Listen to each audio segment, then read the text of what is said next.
बिस्मिल्लाहिर्रहमानिर्रहीम अस्सलाम वालेकुम। नवाज शरीफ और मरियम नवाज इस वक्त सऊदी अरब में उम्रा के लिए मौजूद हैं। अमूमन उनका मुतालबा होता है कि तराजू के दोनों पलड़े बराबर किए जाएं। पानामा के अंदर हमारे साथ ज्यादती हुई है और वॉल्यूम 10 को उस वक्त रोक लिया गया था, लेकिन आज पानामा बेंच के एक आम जज ने वॉल्यूम 10 अवाम के सामने खोल के रख दिया है। इसकी तफसील मैं आपके सामने रखूंगा।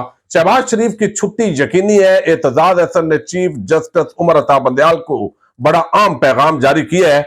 इमरान खान के सिक्योरिटी इंचार्ज को अगवा कर लिया गया है। जमान पार्क और तहरीक इंसाफ के हलकों के अंदर एक नई हलचल है। इसी से हम वीडियो का आगाज करेंगे और मैं उम्मीद करूंगा कि आप वीडियो समाप्त करेंगे और अपने कीमती फीडबैक से जरूर आगाह करेंगे। तहरीक इंसाफ के कई कारकुनान और रहनुमाओं को उठाया गया है। कुछ सोशल मीडिया एक्टिविस्ट थे, कुछ सहाफी जो पीडीएम के खिलाफ थे, जो पीडीएम के नुक्ता नजर के मुखालफ है, उनको भी जो है वो उठाया गया। इंतकामी कार्रवाइयों का एक सिलसिला है। इंसानी हकूक की इतनी वायोलेशन हो रही है कि अब अमेरिका के जो कांग्रेसमैन है वो भी इस पर आवाज उठा रहे हैं कि पाकिस्तान के अंदर इस वक्त जमहूरियत के नाम पर एक बदतरीन किस्म का मार्शल लॉ मुसल्लत है। कभी एक बंदे को उठाया जाता है, आजर मिशवानी, उनको अगवा किया गया और फिर बगैर कोई मुकदमा बनाए, गिरफ्तारी डाले जो है उनको दोबारा घर छोड़ा गया। और फिर जो सीसीपीओ साहब है वो उनके घर आना चाहते थे, वो बताना चाहते थे कि मेरा इस पूरे मामले के अंदर कोई रोल नहीं है, आपको उठाने वाले कोई और हैं। लेकिन अब जो है इमरान खान के मुलाजमीन को भी आपको इल्म में उठाया गया और अब जो है वो उनके सिक्योरिटी इंचार्ज को अगवा कर लिया गया है। अभी तक ये पता नहीं चला कि कोई उन पर मुकदमा है, क्योंकि उनकी गिरफ्तारी नहीं डाली गई। विद इन 24 आवर्स आपने मजिस्ट्रेट के सामने प्रोड्यूस करना होता है। अगर किसी लॉ एनफोर्समेंट एजेंसी ने गिरफ्तारी डालनी हो तो वो ज़ाहिर है वो नहीं डाली गई। और अब ये बताया गया, मैं पहले आपके सामने खबर रख दूं, इमरान खान के सिक्योरिटी हेड और मारूफ बिजनेसमैन इफ्तिखार रसूल खुम्मन को आज अगवा कर लिया गया है। चुन चुनकर, ये अजहर मिशवानी साहब का ट्वीट है, चुन चुनकर इमरान खान के करीबी साथियों को टारगेट किया जा रहा है। किसी को अगवा किया जाता है, किसी पर तशद्दुद किया जाता है, किसी पर दर्जनों केसेस किए जाते हैं, लेकिन अब तक एक बंदा भी नहीं टूटा, ना टूटेगा इंशाल्लाह। दूसरी तरफ इमरान खान जो है उन्होंने भी इस पर रद्द अमल का इज़हार किया। उन्होंने कहा कि जब अली अमीन गंडापुर को अगवा किया गया तो डीपीओ सेशन जज को वो कह रहा है कि मैंने जरूर गिरफ्तार करना है, बेशक आप मुझ पर तौहीन अदालत लगा दें, मुझे ऊपर से हुक्म है। यानी उन्होंने बताया कि ये ऊपर से कौन है जो इस तरह का हुक्म दे रहे हैं। और अब मेरा सिक्योरिटी इंचार्ज इफ्तिखार गुमन जो है उनको अगवा कर लिया गया है और ये तमाम लंदन प्लान का हिस्सा है जिसके मुताबिक तहरीक इंसाफ को खत्म करना है और उसकी ये कोशिश हो रही है तहरीक इंसाफ को तोड़ने की। लेकिन लोग जो है उनको हरास करें, आप अगवा करें, आप तशद्दुद करें, आप जो भी करें, आप इसके अंदर कामयाब नहीं होंगे। और ये आइन की वायोलेशन हो रही है। रूल ऑफ लॉ जो है वो मुल्क के अंदर उसको पांव के ऊपर रखा जा रहा है। ये हालात हैं। तो इमरान खान का सिक्योरिटी इंचार्ज जो है उसको अगवा कर लिया गया है। यकीनी तौर पर इस वक्त जमान पार्क के अंदर जो लोग मौजूद हैं उनके अंदर एक हलचल है, लेकिन वो डटे हुए हैं और उनको अंदाजा है कि जब आवाम किसी के साथ खड़ी होती है तो ये सारी कोशिशें बिल आखिर रायगां चली जाती हैं। अब एक और बड़ा मामला है कि इस वक्त एतजाज अहसन जो है वो मैदान में आया है। लतीफ खोसा, दोनों का ताल्लुक पीपल्स पार्टी से है। पीपल्स पार्टी अब इनको बगैर इन्होंने खड्डे लाइन लगाया हुआ है और लोग उनको कहते भी हैं, पीटीआई जो पीपल्स पार्टी है उसके अंदर भी जो रहनुमा है वो समझते हैं कि ये दो शख्सियात जो है इन्होंने हमारा तो पूरा मौकफ तबाह करके रख दिया है। हम आइन के साथ खड़े होने के दावे करते हैं, हम गोल्डन जुबलियां मनाते हैं, लेकिन ये बताते हैं कि जनाब इस अवाम के अंदर ये सारे नंगे हैं, ये आइन शिकन है, ये अवाम के वोट को जूते की नोक पे रखते हैं। तो ये बड़ी परेशानी। और अब ऑल पार्टी एक 50 ज्यूरिस्ट जो है उनकी कॉन्फ्रेंस 15 अप्रैल को हो रही है फ्लैटीज होटल लाहौर के अंदर। मैंने गुज़श्ता रोज आपको बताया है। अब हो ये रहा है कि जो वकला नून लीग या पीपल्स पार्टी के धड़े के हैं उनको पाकिस्तान बार काउंसिल के कुछ लोग मिला के तो एक बाकायदा एक ऑल पार्टीज कॉन्फ्रेंस की शक्ल दी जा रही है और वहां पर चीफ जस्टिस और पीटीआई को लताड़ा जाएगा। और मामला यह है कि अगर तो बार आइन और कानून के साथ खड़ी है तो आप अंदाजा करें फिर उन्हें 90 दिन के अंदर जो इलेक्शन का मामला है उसके साथ खड़ा होना चाहिए। लेकर प्रॉक्सी पिटीशन होती हैं और बहुत सारे ऐसे लोग होते हैं जो ओहदों पर आ जाते हैं, पीपल्स पार्टी नून लीग उनके वो असल में बंदे होते हैं तो वो उनके लिए काम कर रहे होते हैं। ये बड़ी बदकिस्मती है। हालांकि इस तरह की जो बॉडीज हैं बहरहाल सब नंगे हो गए हैं। ये अच्छा हुआ है कौम ने ये तमाशा जो है देखा है कि कौन किस पानी में है, कौन आइन शिकन है और कौन आइन के साथ खड़ा है। ये सब जो चेहरे हैं वो इस वक्त आवाम के सामने आ चुके हैं। तो एतजाज अहसन जो है उन्होंने बड़ा वाज़ेह पैगाम दिया है चीफ जस्टिस को। उन्होंने कहा कि ये शहबाज शरीफ की तौहीन अदालत बनती है और उनको तौहीन अदालत के अंदर जो है सजा होनी चाहिए। उन्होंने बताया है कि इस वक्त एक तरफ नजरिया जरूरत है और दूसरी तरफ आइन है। बेंच में कितने जायज थे ये अलग इशू है। पहला इशू 90 रोज में इलेक्शन का है। अब 90 रोज में इलेक्शन का वक्त गुजर चुका है। हार हरबा इस्तेमाल करके वक्त आगे ले गए। इनके फ्रॉड करने पर प्रोसिक्यूशन होनी चाहिए। वो इतराज हसन कहते हैं कि इनके खिलाफ फौजदारी कार्रवाई होनी चाहिए और इनको सजाए कैद मिलनी चाहिए जिस तरह ये आइन को वायोलेट कर रहे हैं। सुप्रीम कोर्ट को चाहिए, यानी चीफ जस्टिस को वो पैगाम दे रहे हैं कि आईनी काम करें, कानूनी काम करें, वजीर आजम को तलब करें। और मुझे उमर बंदयाल से ये तवक्को नहीं थी कि उन्हें वजीर आजम को तलब करना चाहिए था। यानी उन्होंने कहा कि ये बड़ा हल्का काम रखा गया है कि अभी आप वार्निंग दे रहे हैं, हालांकि आपको तलब करके उनको तौहीन अदालत के अंदर चार्ज करना चाहिए और जो भी आइन के अंदर रुकावट है उसको सजा दें। आइन इस सबके हवाले से क्लियर है। एक आदमी कैसे कह सकता है कि वो सुप्रीम कोर्ट के फैसले को नहीं मानता?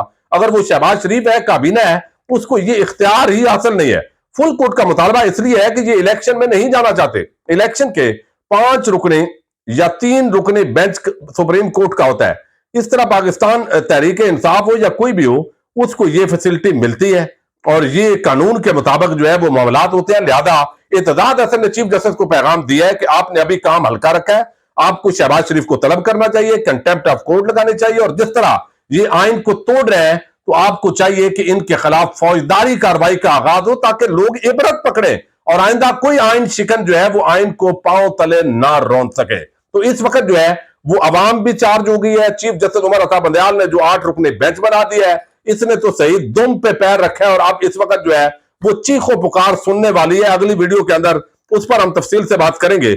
लेकिन एक और बड़ा आम मामला है जो मैंने आपके सामने रखना है, और हम हमेशा वॉल्यूम 10 सुनते थे जब JIT बने, तो इस वक्त शरीफ खानदान और मुस्लिम लीग नून एक बड़ा डिमांड करती है कि जनाब ये तराजू के पलड़े बराबर होने चाहिए। अब उनका तराजू के पलड़े बराबर होने का मतलब यह है कि जनाब ये आप नवाज शरीफ की सजा खत्म करें ताकि वो भी जलसे करें।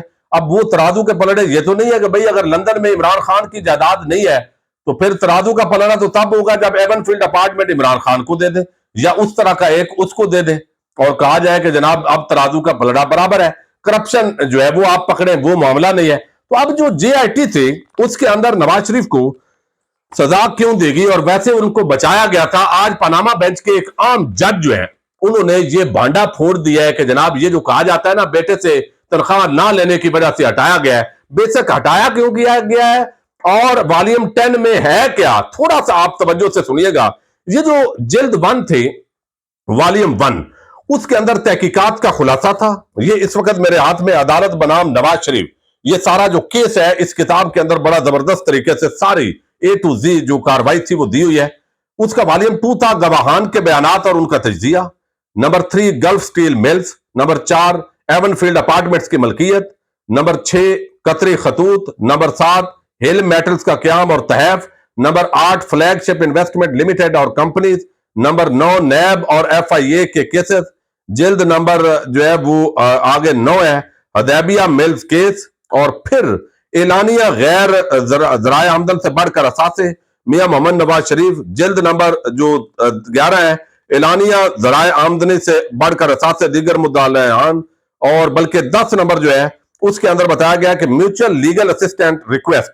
ये जो है इसके अंदर जो है वो जो खतों की दावत हुई थी आलमी सतह पर, चूंकि पॉइंट नंबर 9 के आगे मजीद पॉइंट्स हैं, तो पॉइंट नंबर 10 जो है वॉल्यूम 10 के अंदर म्यूचुअल लीगल असिस्टेंट रिक्वेस्ट ये लिखा हुआ है। और इसके मुताबिक जो है बैरूनी दुनिया से जो खतों की दावत हुई UK से, दुबई से, बाकी ममालिक के साथ, सऊदी अरब से, वो इसके अंदर दी गई है। इसलिए उसको पब्लिक नहीं किया गया था कि ये जो है ये हम इसको छुपाते हैं, क्योंकि इसके अंदर ममालिक के अंदर कारोबार है तो कहीं मुल्क जो है उस पर जब सवाल उठेगा, मामलात यहाँ पे अदालत में आएंगे तो सूरत हाल खराब होगी। अब जो है थोड़ा सा मैं आपको बता दूं कि इसके अंदर वॉल्यूम 10 जो है वो आज उसका एक हिस्सा आप यूं समझिए कि उसका जो खुलासा है पनामा बेंच के आम जो जस्टिस से रिटायर्ड एजाज अफजल साहब वो आज सामने लेकर आए। उन्होंने एक इंटरव्यू दिया है जो है वो भट्ट साहब को, जो ARY के इन्वेस्टिगेटिव जर्नलिस्ट है।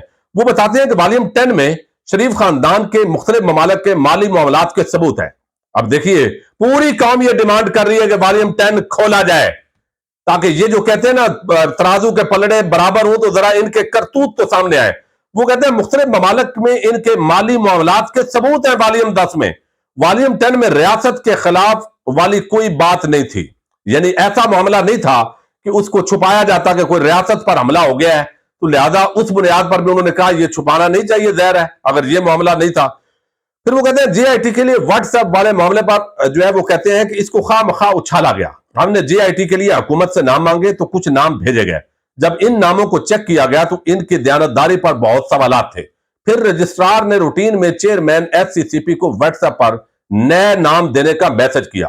انہوں نے نئے نام تو آ گئے لیکن ہم نے دیکھا کہ اسی چیئرمین نے سیکرٹ معاملہ حکومت کو بتا دیا، چونکہ محکموں کے اندر بھی تو ان کے لوگ ہوتے ہیں نا وفادار، تو اس نے بتا دیا.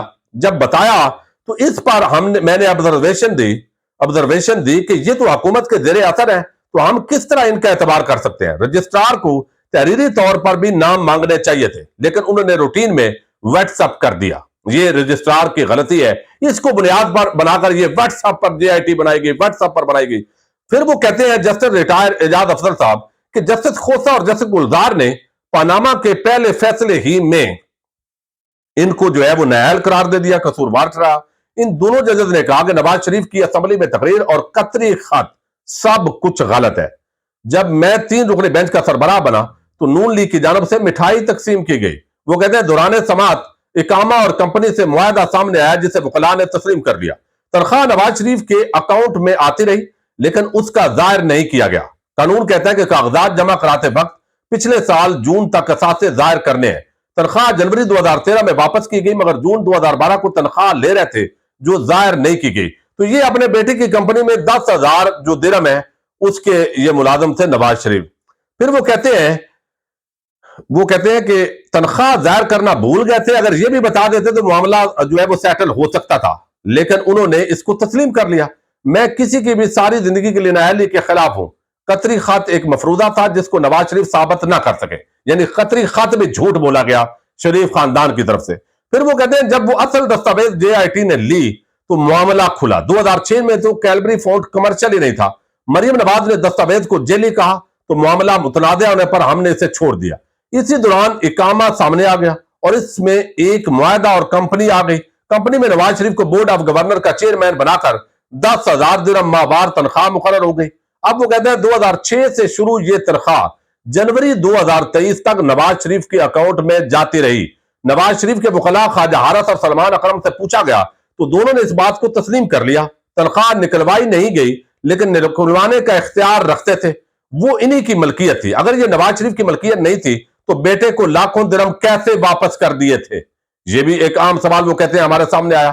یہ مستقبل کی تنخواہ کی بات نہیں ہے بلکہ 6.5 سال یہ تنخواہ لیتا رہا ہے نواز شریف. یہ پاناما بینچ کے عام جج کہہ رہے ہیں کہ یہ غلط پراپیگنڈا کیا جا رہا ہے شریف خاندان کی طرف سے کہ بیٹے سے تنخواہ نہ لینے کے لیے. نہیں، یہ تنخواہ لیتے رہے. قانون کہتا ہے کاغذات جمع کراتے وقت پچھلے سال جون تک کے اثاثے ظاہر کرنے ہیں.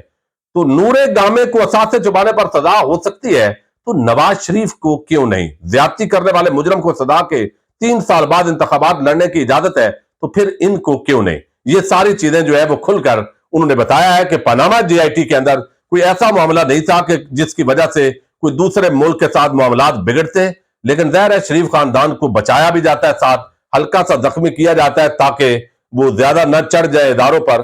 لیکن پھر وہ ایسٹ ہے، اثاثہ ہے، ان کو بے شک جدہ بھیجیں واپس لایا جاتا ہے، اقتدار دیا جاتا ہے. ان کو لندن بھیجیں پھر ان کو اقتدار دے دیا جاتا ہے. جیسا بھی ہو تو یہ آج پورا معاملہ کھل کر سامنے آیا. اجازت دیجیے گا. اللہ حافظ.